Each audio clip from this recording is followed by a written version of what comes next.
So it's all been leading up to this, The big the dramatic old season finale season of finale. season two Wow, our of second At the one already. Movies, Our second season finale.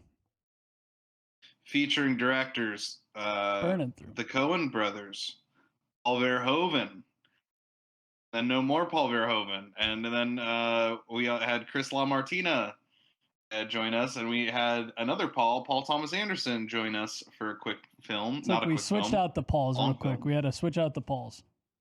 Got to Yep. do a quick Paul switch.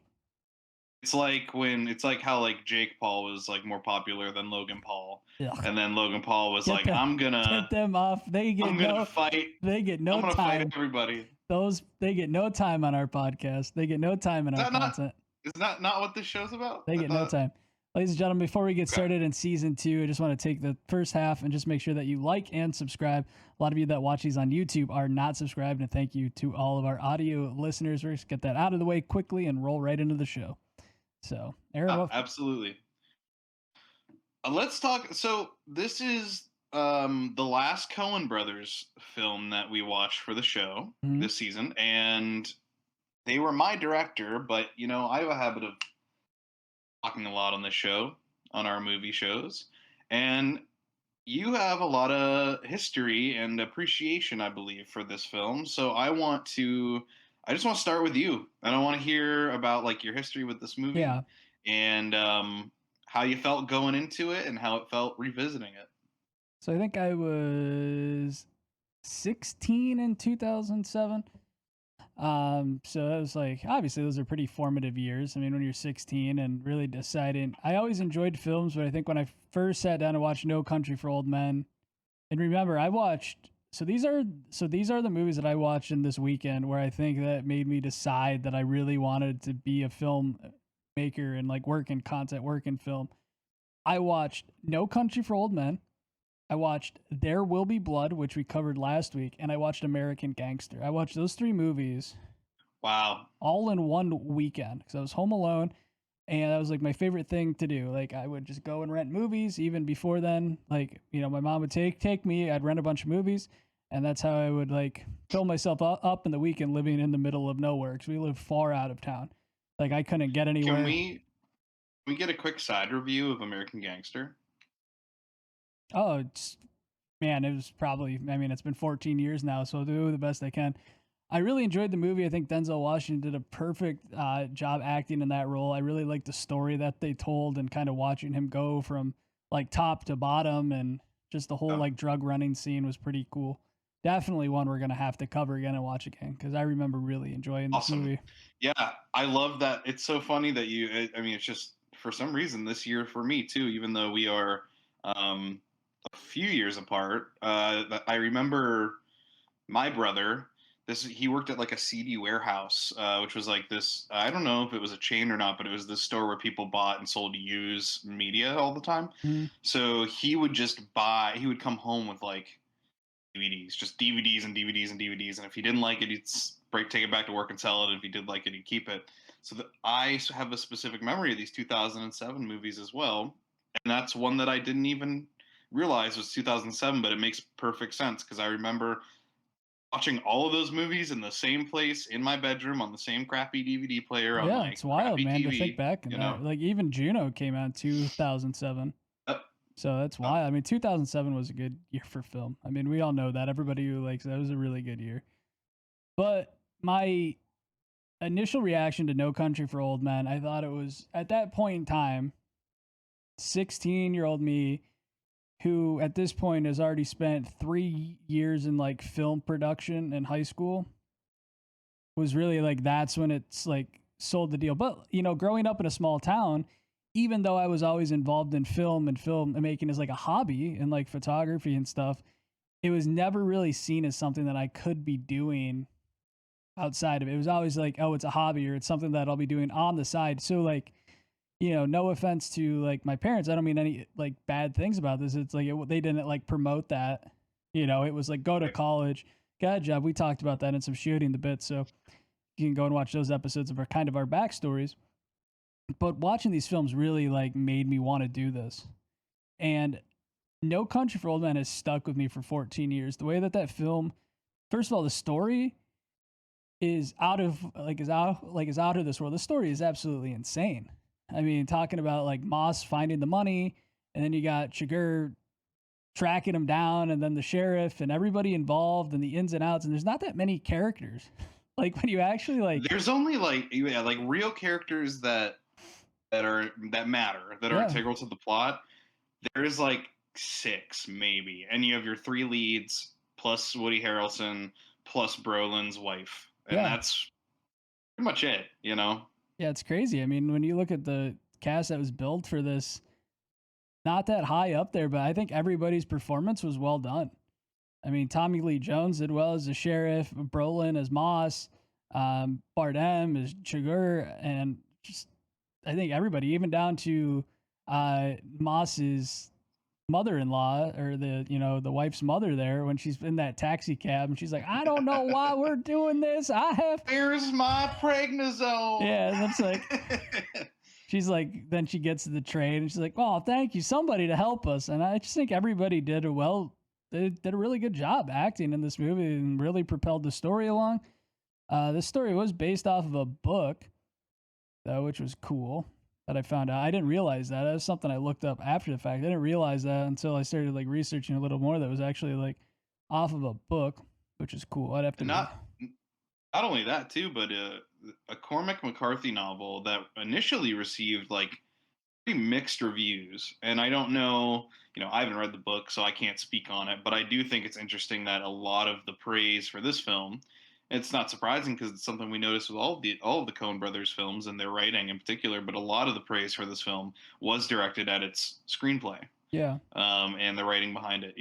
And something again, not to cut off your analysis of the film, but something that I noticed, um, long sequences without dialogue, very Yeah. long, tense sequences without dialogue, which I think is very integral to how this movie works, and a lot of fun and very interesting, and it keeps you on your seat. I think a lot of the anxiety inducingness of this film is because you have two shots. You have wide open, like landscape shots, and then you have close quarter shots like in the hotel room or in that office, like when the real like anxiety and the real like killing happens or anything. It's just right there. It's tense, it's contained, you can see every single wall. You're like, I cannot get out of this, and then it just opens wide, just Yeah, opens so wide. And I think it's so cool. And the fact that like most movies we talked about up until this point, one of our biggest things that we talk about is the score. We talk about yeah. score a lot and how it's almost needed to drive the film around, but this one doesn't have one. It's non-existent. The only music in this whole entire film is when Moss wakes up and there's that mariachi band playing for maybe 6 seconds. And other than that, that's it. That's all you get. And I think it like added to the chase and like it really like immersed you in this film, and you were worried the whole time from the first time I saw it. The second time around, knowing kind of how things work out, you're kind of like not as tense. But when I remember first watching it, I was like, holy shit. So something that we've seen in all the Coen Brothers movies that we've watched so far is like a lot of these characters have a moral complexity to them. And so one of the first things that I noticed, that I did not remember when I was watching this, was when Josh Brolin comes upon the shootout in the desert at the beginning of the movie. There's kind of it's funny because he asked the guy who the last man standing is. He's the only guy left alive, and the guy keeps asking for water, and he doesn't have any on him, but he also seems to, in the moment, not care about this guy at all. And so I was immediately kind of like, oh, so like maybe I don't remember this right. Maybe you're not supposed to really root for anyone in this movie. Maybe they're all kind of they all have their own selfish kind of tendencies or whatever. Yeah, I And don't then think you really. and it is true. Like he is not a perfect character by any means in terms of morals, which is good because you don't want that. But I thought it was so charming and like revealing when the whole reason for this thing kicking off is him going back to give that guy water. And I love the exchange between him and his wife where she's like, "What are you doing?" And he's like, ready to do something really stupid, and he's filling up the jug with water. I just thought that it was the whole reason this thing kicks off is it's like this display of humanity that he's going back to give this guy water, Yeah. but he also took the money from this shootout, so he's got blood money, but he also is going back to take care of this person, and that is the perfect kind of duality that I think the Coen brothers bring to these characters. Yeah. I mean, I don't know. Back to your earlier point, I personally, it's weird that I didn't realize it, but when you bring it up, like, I don't think was rooting for anybody in this film. I was just watching a story unfold. Like, I guess you kind of feel for Brolin because you get his wife, you see his wife and everything that he has to live for, and you have this hitman chasing him. So I think just inherently you want to root for him. But at the end of the day, I mean, he was just as flawed as anybody else involved in it. So, I mean, if you don't root for him, that is what it is. I guess you do root for Tommy Lee Jones, but you're never really worried about his character except for the moment at the end when he uh, comes upon the hotel room where Anton is waiting. That's his name, correct? Anton. Yep. Yeah. Um, and you're just like, please, don't let this. It is kind of that thing of like the cop that is like, it's not a cliche. It's not a cliche, but it's kind of a bundle of cliches that Tommy Lee Jones, like, he just nails it so well that like it doesn't bother you. It's this cop that is like not exactly ready to retire, but he's right on the edge. And he gives this monologue at the beginning of the movie, which reminded me of Blood Simple. Yep. So cool that it felt like a bookend to our first episode with the Coen brothers. He gives this monologue at the beginning where he talks about what to expect in death and how when you sign up for the job, you have to anticipate maybe, something happening in your line of work, but that he wasn't ready really to find out was on the other side. And so that moment was very tense for me because you like Tommy Lee Jones's character. You think he maybe is the one very genuine character in it, in terms of like he's just trying to live his life, and like he's at the end of his career and he's ready to go off into the sunset, but now he's got this very strange case unfolding in front of him and he can't help but Yep. angle himself in it. Yeah, 100%, man. So his performance was a standout for me. I mean, every performance in this movie is fantastic. Um, and like the performance of Bavier, Javier Bardem. Javier Bardem. Excuse me. I woke up right before we did the show, folks. Javier Bardem's performance, like I remember seeing, it's so crazy because I feel like it has lived for 14 years, like in pop culture. And I remember when this movie came out, seeing parodies of it, things on like SNL or Family Guy or The Simpsons, just references to, call it friendo, Call it and like all of friendo. the extremely strange dialogue. And I think a lot of times, especially that scene where he is in the gas station, I think is probably the scene that most people remember just because his dialogue is so bizarre. It actually made me uncomfortable. I mean, in a good way. It's probably what they meant for the character, but it's like when you meet, there's these kids in high school um, that take everything literally, or they Hmm. say things, or you have a conversation with someone and they're like, well, what do you mean by that? Yeah, that was You know, definitely 100% in that scene. It was definitely like cringy to like you watch. feel for, you squirm in your seat and you really feel for that gas station attendant. And it works. I mean, I'm going to show my cards here a little bit. I thought I watched this and I thought it was, you know what, this is like a great film, clearly a great film. I was like, I feel maybe that it loses maybe a tiny bit after your first watch. Just Yeah, like man, that's it crazy starts you bring to. that up because before we watched this, I was pretty sure that No Country for Old Men, like when we started the season, I was pretty positive that No Country for Old Men was going to be in my top spot. And like, spoiler till the end of the episode here, when we do our rankings for season 2, it didn't even make the top 2, which is weird. Yeah, I similarly was expecting to, as well. Yeah, I'm in the same place. I thought that this was going to rival There Will Be Blood especially because they were so close to each other in content and in timeline and everything. I just knew that this was like a close to perfect movie, and I can't even say anything really negative about it. I do think that there's just something special about watching this movie for the first time, and after that, when you kind of know what's happening and where it's going, It loses a um, lot, man. It really does. you can anticipate things, and there's a little bit of that something lacks a little bit, and it's still very easy for me to watch this and say like, man, this is like so well executed.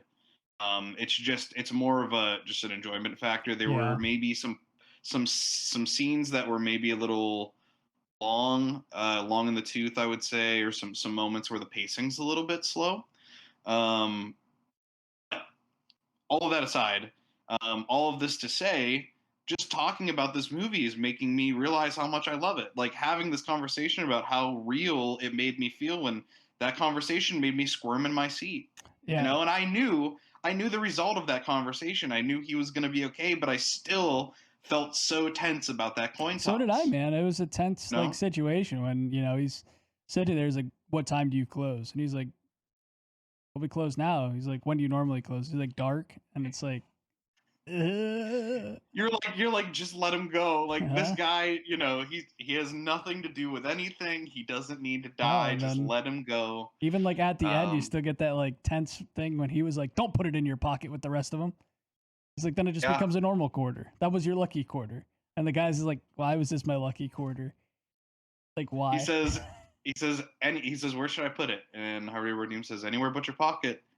That's or else it'll become just another coin, which it is.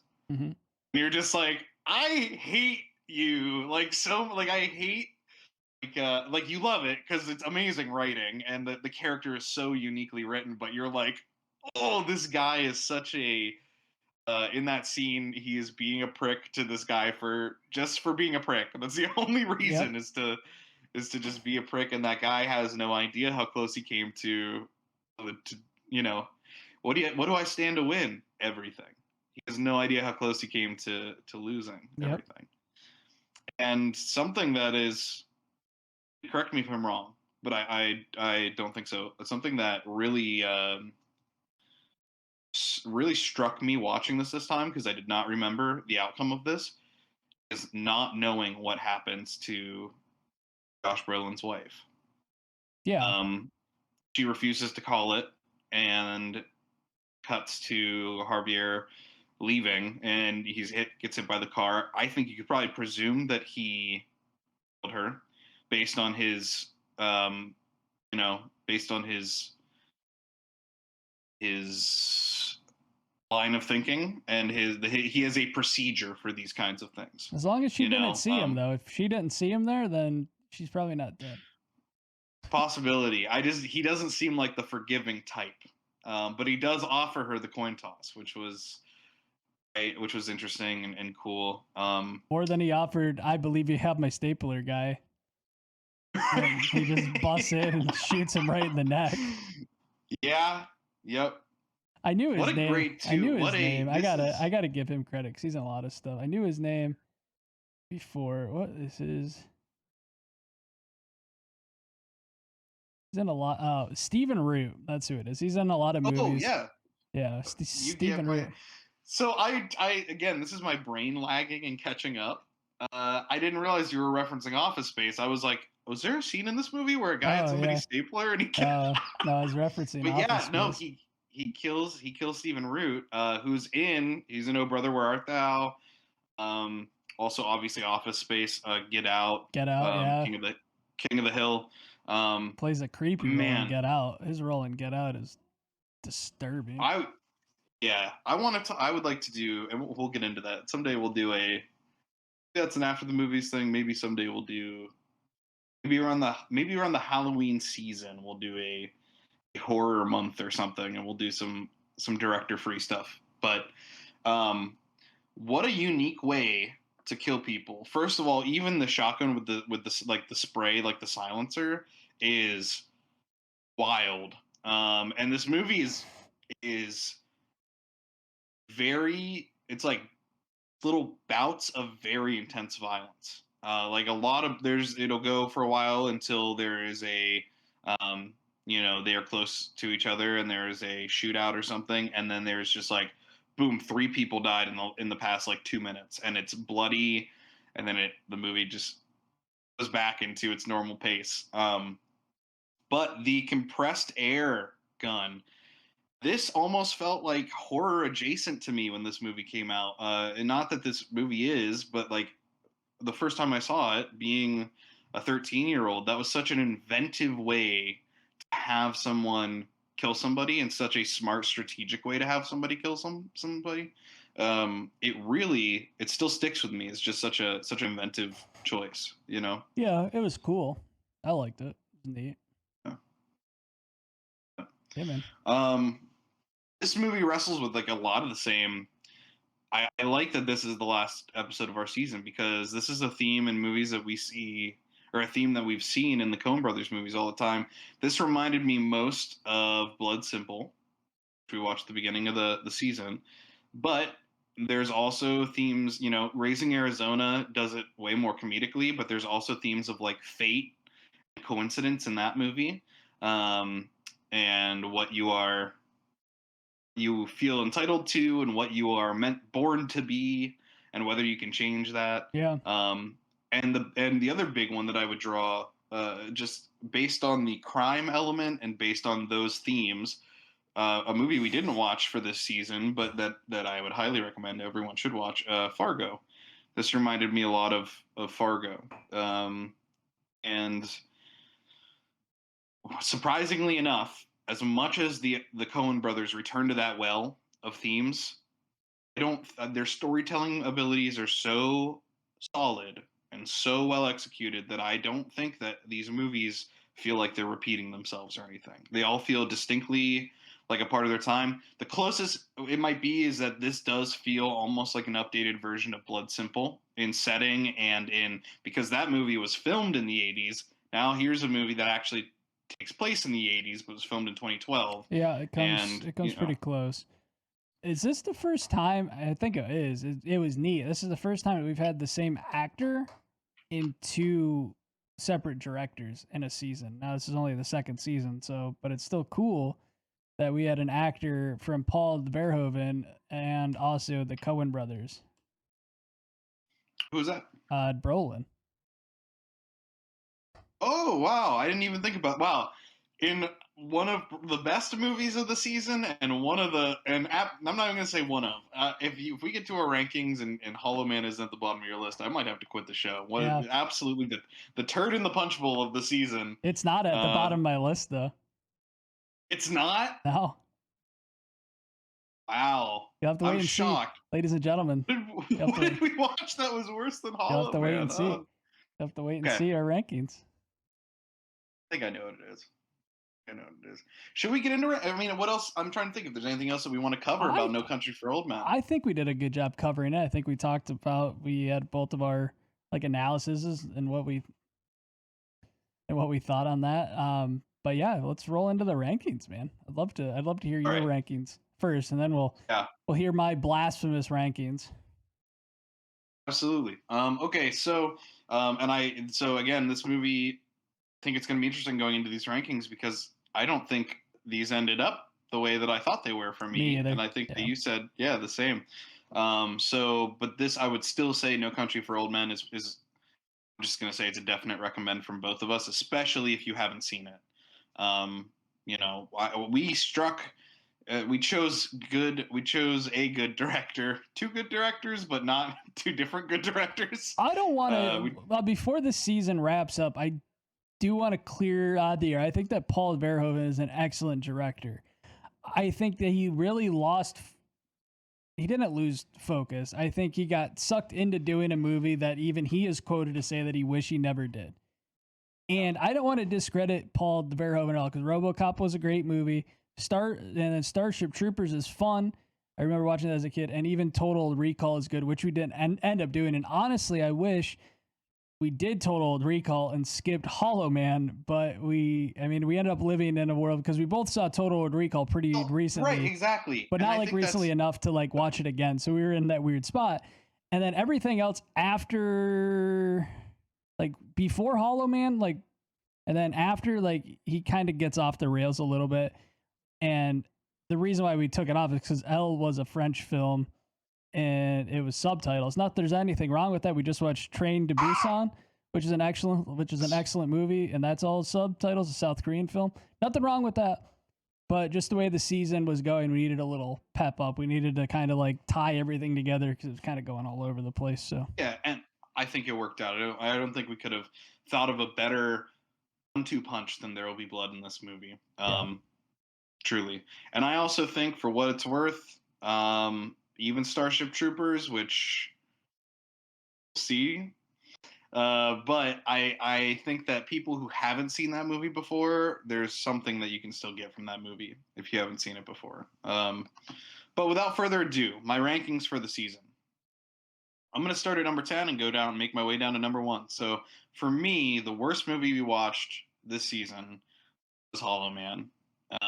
Just an outlier in terms of quality and in terms of a plot that tries to do the Verhoeven thing in terms of like, let's talk about morality and let's talk about what you would do if you were invisible, and then just takes it too far in the areas of weird, gross molester stuff that is just in the hands of a more competent director. Not, I shouldn't say that. In the hands of a director that maybe was passionate about the project, maybe could have been handled better. yeah. And here, I just don't think it really works.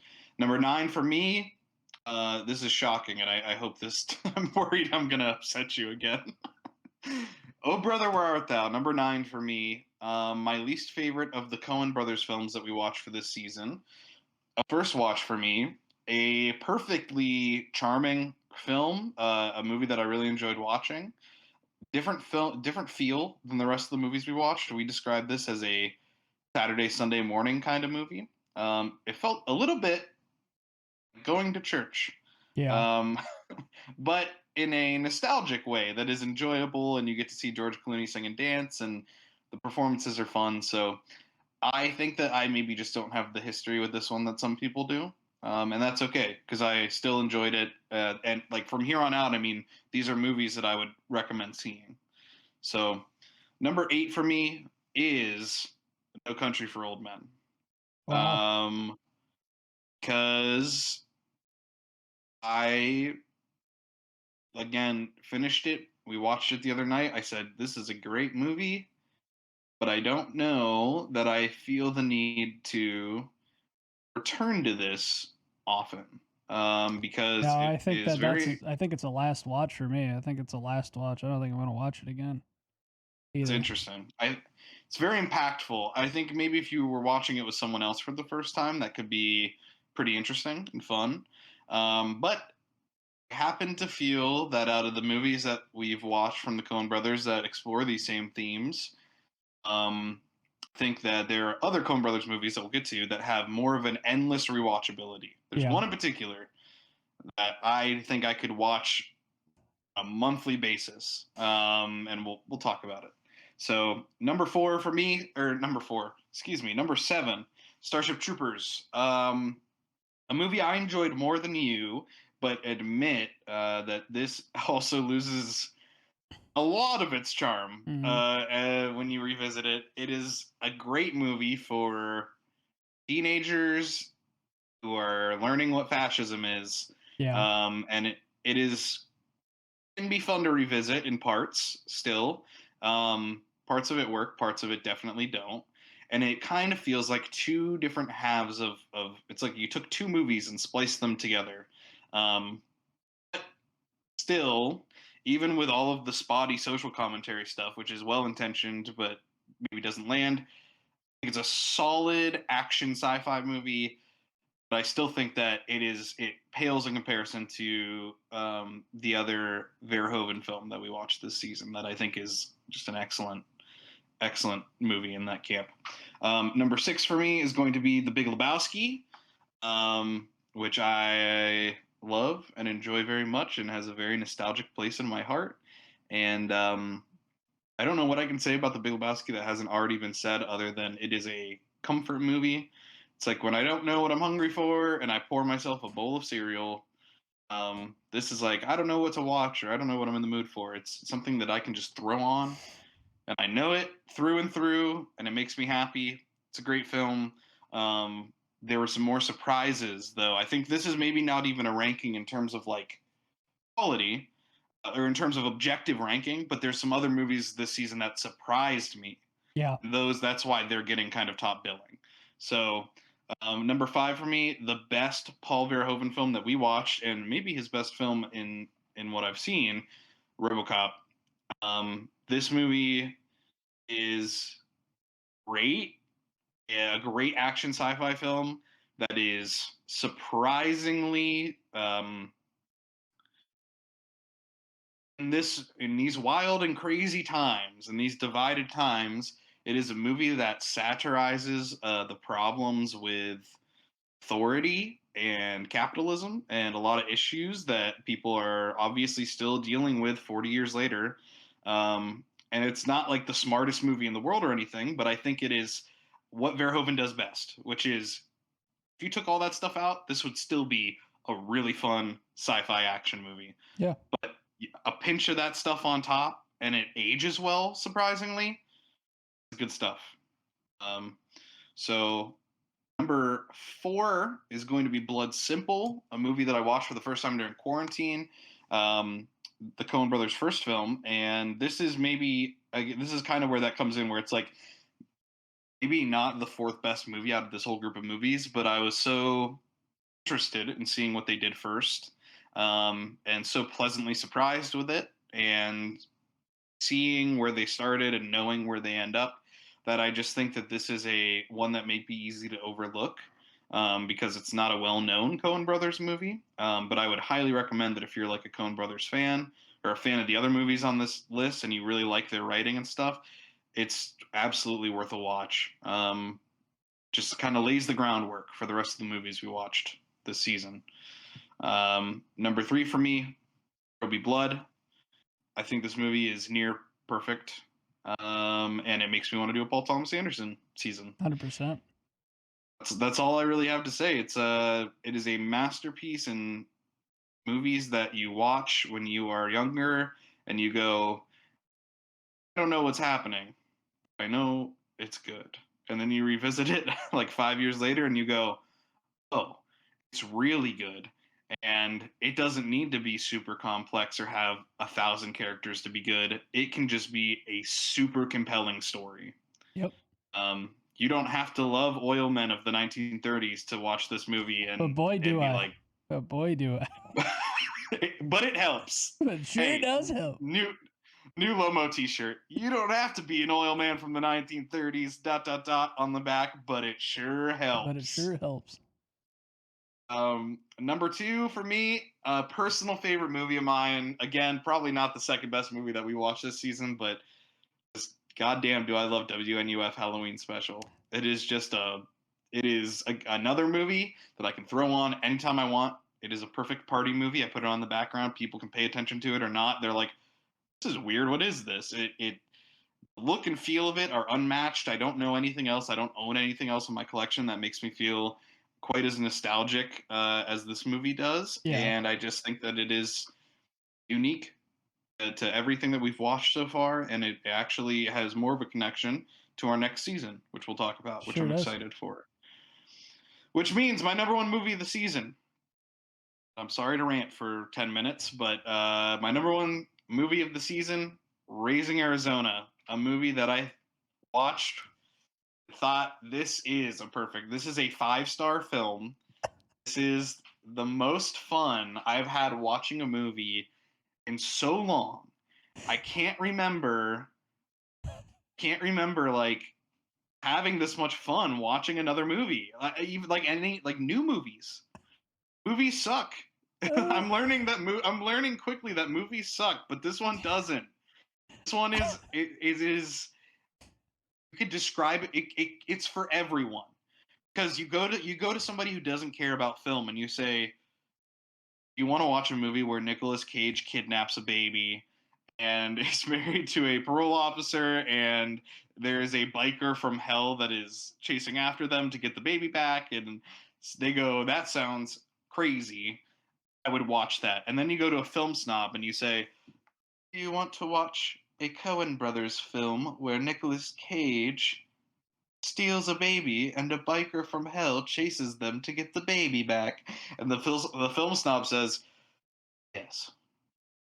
So this movie is just for everyone. I can't recommend it enough. It is so much fun. The writing is just so quick and funny, and all of the jokes hit. It is quickly paced. The performances are great. The writing is stellar. I can't sing enough praises for this film. So that's it. It's love this movie. 5 stars from Aaron for Raising Arizona. Best film of the season for me. Yeah. Jimmy, take it away. I want to clarify why I was laughing so hard because I'm very curious. I was very curious. there's a couple of times in all of our podcasts where you go, "Oh, I'm sorry for rambling," but if anybody tunes into a podcast, they're like, "Damn, these guys talk a lot." I don't know. I don't know what you're doing. Yeah, I guess that's true. I don't know what you're doing. I just don't want to suck the air out Like of if the, you're out of like, the "Damn, pod. these guys talk a lot," it's like, what do you expect? Maybe we got some low fans out there, some Jimmy fans that listen for your voice and then they skip when I talk. And they just get to that point where I'm giving my list and they skip 5 minutes and they're like, "Oh, this God damn. motherfucker's still talking." They keep skipping and skipping. Ladies and gentlemen, right. it's time. It's time for the Lowe's list. And was it all just a ploy to get you to this point in the episode of me saying that Hollow Man was not at the bottom? Was it a ploy? I think I know what it was. I don't think you do. So before I go into these rankings, I have to say that these are strictly about my enjoyment levels in watching them. These are not rated on technical aspects, sometimes story, but it's about how I felt when we watched these. So there are some weird ones, but it's about how I felt and my reaction afterwards, kind of on that day. I just feel like that's the best way to do it. Considering that there was only one movie on this list that I actually did not like. The rest of them were either the rest of them I really enjoyed or would just, they were okay, which is only like one on my list ends up being the okay. So without further ado, the worst film we watched this season is no, I'm just kidding. It's Hollow Man. It's Hollow Man. Hollow Man is the. I was like, "No, Jimmy, what are you doing?" No. Getting real sweating for season 3. No, Hollow Man, ladies and gentlemen, it was clickbait to get you to the end here. Hollow Man was the absolute worst movie and the only movie that we watched in season 2 where I did not enjoy it and I could not wait for it to be over. Number 9 on my list is my okay movie is Starship Troopers. There's a lot of people. I got a little flack for my take on Starship Troopers from some people, but what I have to say is it was a victim of time. Is what happened. I really enjoyed this movie. Yeah. Oh, you're good. What were you saying? I just think that if you're going to go to bat for a smart movie, don't go to bat for Starship Troopers. No, there's no need for it. Watch it before you go to bat for Starship Troopers, Number 8 on my list is kind of surprising to me when I did this list because I really, really enjoy this movie and I think it's a great movie. Is Blood Simple, which is crazy. It ended up down there, but it just, like I said, I don't know. I think it might have been the day or the way I watched it. I don't know. You watched it during the day and it's a slow film. Yeah. And, I just think obviously they get better. The Coen brothers, got better with their craft with each of these movies. So it makes perfect sense. But it still is a really good movie and I recommend it. Being not this low on the list, there's just a lot of other ones that I enjoyed ahead of it. Number 7, that's how that works. That's how Connie works, is RoboCop. I really enjoyed this movie as well, but the ones above it are just a little bit better in my opinion as far as enjoyment levels. So that's all I got to say. 6 is Oh Brother. Good film. I think this one is on its last watch for me too. I think after the second time I've seen it, I'm kind of like, it's lost its sheen, it's lost its luster for me, and I'm kind of done with it. Really good movie. I like it. I think it's got that nostalgia feel. But that's where that's at. Number 5 is actually probably could have ended up being higher on the list as far as like depending on what was going on, is WNUF Halloween special. I really enjoyed this movie. I think it was well done. And the way that we watched it was absolutely so cool. We sat up on my deck and watched it, and like that's like an So experience much that you fun. just can't get. Number four is the most surprising one to me. It's coming in. It's going to be No Country for Old Men, just because the second time watching it, it's just not there the second time. A really good movie, one of my favorite movies of all time. But watching it a second time, I was kind of like, yeah, and kind of like caught myself like drifting off during parts or like doing something else. Number three is probably one of the most memorable movies that anybody will ever watch, in The Big Lebowski. Number two, which honestly I thought this was going to be lower on the list when we put it in here, but I absolutely loved it, is There Will Be Blood. I think this movie is outstanding. Wow, this makes me so excited that our number ones are Coming in at lined number up. one of the funniest movies and best movies I've watched in a long time. My my man, Nick Cage, Raising Arizona, ladies and gentlemen. Raising Arizona. Loved it. Absolutely loved it. Great movie. So cool. So glad that happened. So without a doubt, if you're gonna watch one movie Mm-hmm. this season that we covered, watch Raising Arizona. And if you're gonna And watch then watch nine, the rest of them. and if you're gonna watch 9 movies, don't watch Hollow Man. Yep. Yep. Easy to say. Easy decision. What a great season. I feel what did we learn? I learned the Coen brothers are maybe my favorite writers, I think, in film. The way that they write characters, just dialogue, like the back and forth is does this thing where here's what I'm going to say. This will be my hot take, and maybe someday we'll do a Wes Anderson season. But so in my mind, a lot of the times I group Wes Anderson along with the Coen brothers, and I feel like they are similar levels of kind of these film snob. I don't want to say that, but it feels like they were at a similar level in terms of like film fans love movies from these two directors. And I am not the biggest Wes Anderson fan in the world because I think the quirky stuff kind of bugs me a little bit. The like his movies, the quirky, all of the characters have their own little quirks, and it makes it's just kind of like annoying to me and kind of grating. I think I've Um, fallen. I think I honestly, I hate to say this, but I think I've fallen asleep during more Wes Anderson movies than I care to admit.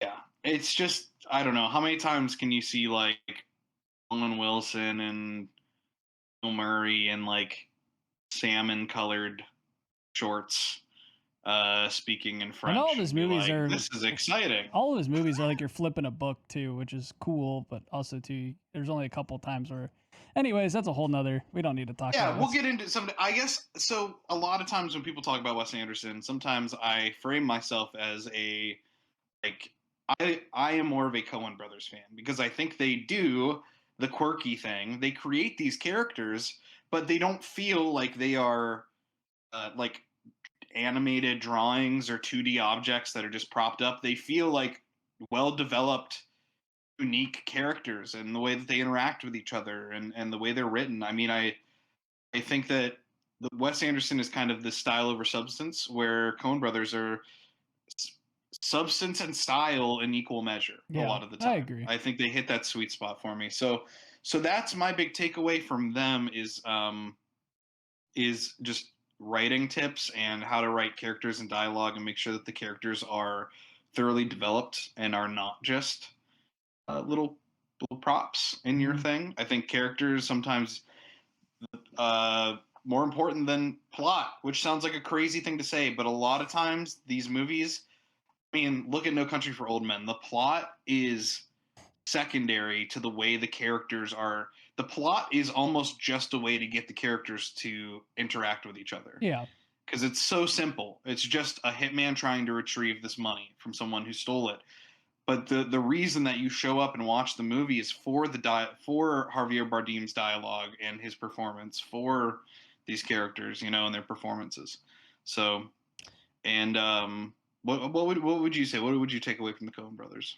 I think so when we we talk about our takeaways at the end of the season, obviously. But it's hard to think of just like one thing that I want to take away. But I think at the end of the day, it's making sure that like all of your characters have like a motive, and I don't need motive in like the writing school term of motive. I just mean like they have like an objection or an objective, sorry, in the film, and you kind of write everything else around your characters. They kind of seem like they build the characters for a story second, which I think is cool. I really like the way that they develop characters, and I think that's crucial as we continue our journey as creators and filmmakers, that we really take time and understand who our characters are and like what motivates them as individuals, as like real people. I agree completely. I can't even think of another movie that is so synonymous with its lead character than The Big Lebowski, Yep. and how that movie is a plot about a guy that gets wrapped, as they usually are, because they love irony. It's a plot about a guy that gets wrapped up in something that he has nothing to do with, but it feels more like, so they have this plot and then they create this character that is just everyone, people who haven't seen The Big Lebowski recognize the robe, the Yeah. White Russian, the look. I mean, it's crazy, you know. So, and then Paul Verhoeven, I just think it's interesting that we did these two directors at the same time, because he feels a world away in terms of genre. But I think what I learned from him is not a do or a don't, but it is an observation. And that is the way that, like I said, he loves to, via Starship Troopers and via Robocop, he loves to incorporate social commentary. Um, and sometimes he does it very well, and sometimes he doesn't do it well at all. Yeah. So I think that, again, it's not something I learned how to do or not to do, but it's something, what I learned was not to be too heavy handed, and to have, probably just to make sure that like people around me are constantly checking me and my writing and stuff, to be like, is this too on the nose? Yeah. Don't assume your audience is dumb. Let them figure some things out for themselves, because those movies are fun to watch, but they are cartoony. It is kind of in your face, and I think that it's maybe would be more fun. Starship Troopers would be a lot more, I think, successful and would have aged better if it wasn't just so in your face about its message. Yeah. You know, I agree. um, but I think the movie I learned the most from was WNUF, and just uh, observing an original film that was made for I $1,500. agree, man. I think that was definitely the one. That's my biggest takeaway, because that's closest to where we're at is Yeah, WNUF. That's where we're at. We're absolutely. at the WNUF level. We're not at RoboCop or Oh, No Country for Old Men, but and we're at like the Blood yeah, Simple, the right. WNUF level, which is cool.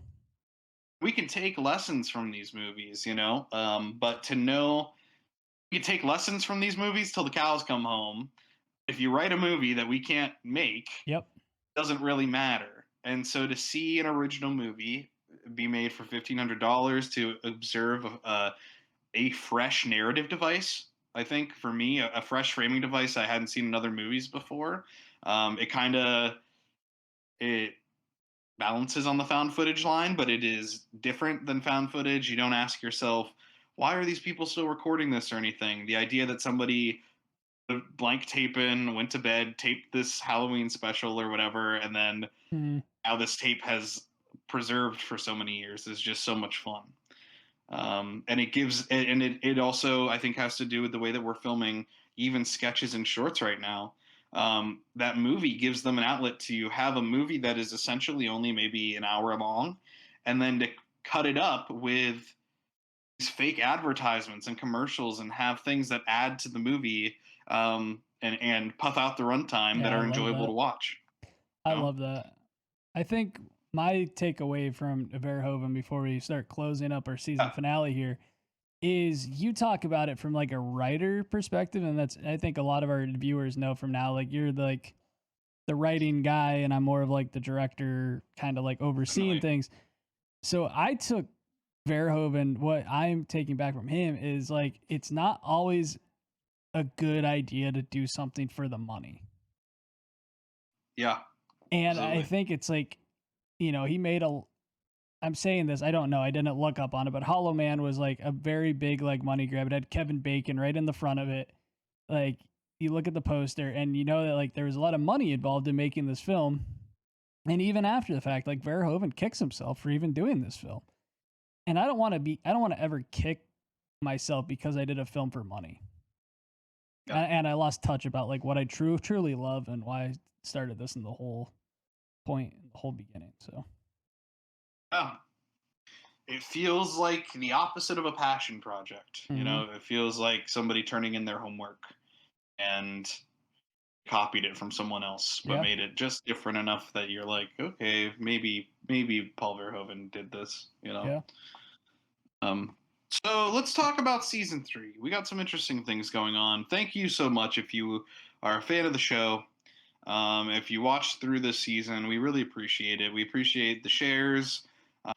If you would like to join us on Patreon, we'll do just a quick plug. We have added a $3 tier that gives you access to the Discord. It gives you a lot of bonus stuff in terms of what we're filming, Yep. and it also gives you the ability to watch the movies that we're watching for at the movies and after the movies right along with us. So less than a cup of coffee a month, it would be helping us out. We're right on the verge of filming a short film, so it would be just very nice if anybody had the money and would like to support us. That's a great way to do it. And that being said, it's a perfect transition into what we wanted to do with season 3. And this was your pitch.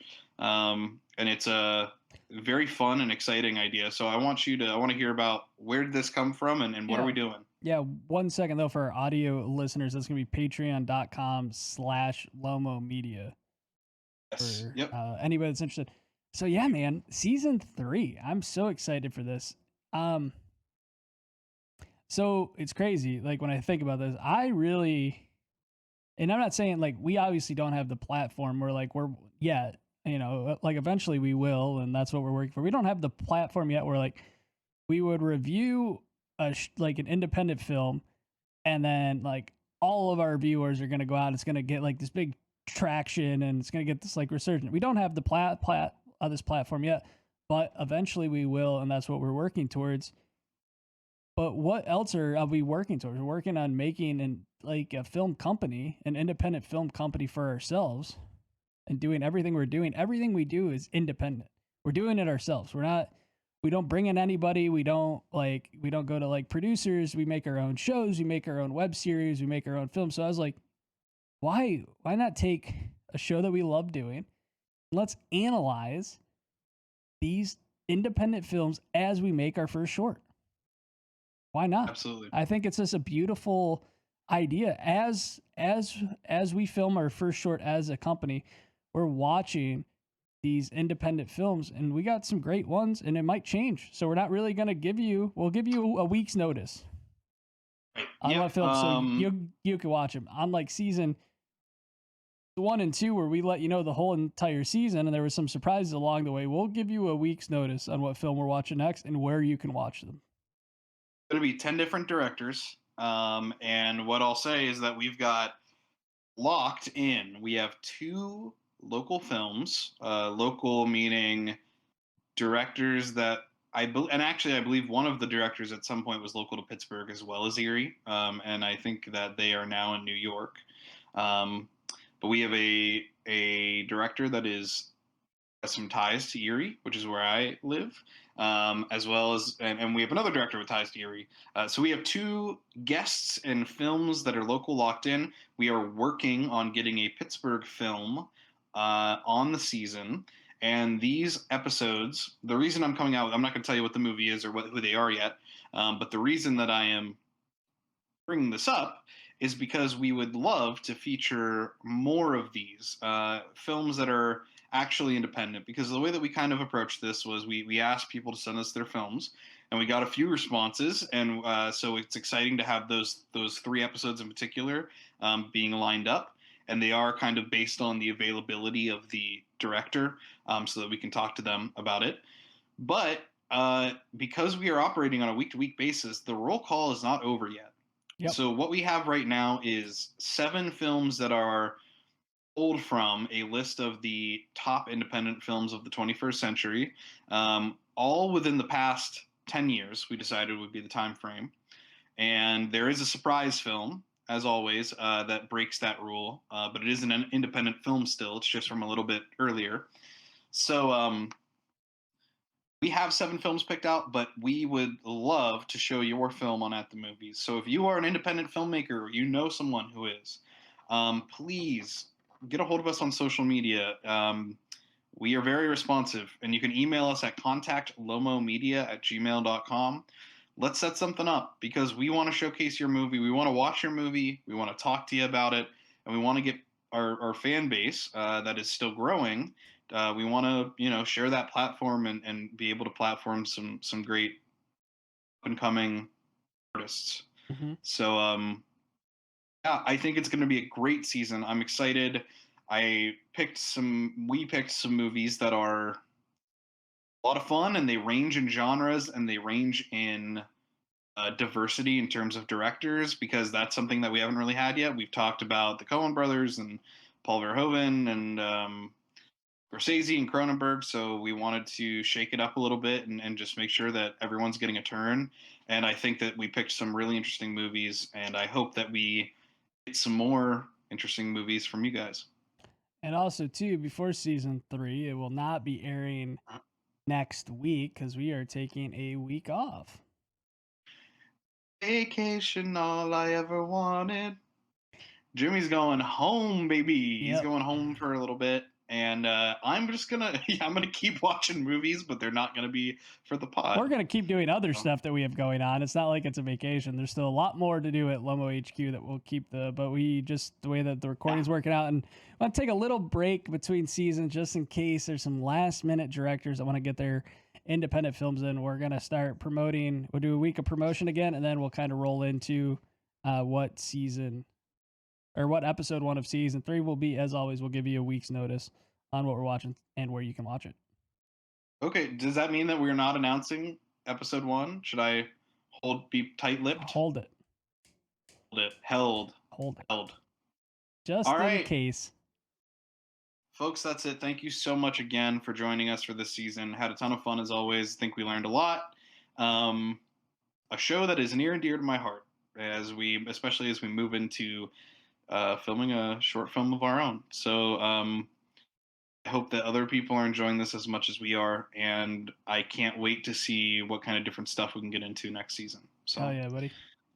That's all I got. That's all I got, too, everybody. Thanks for sticking around and watching or listening this longer episode, but much needed, and we'll catch you all in season 3, baby.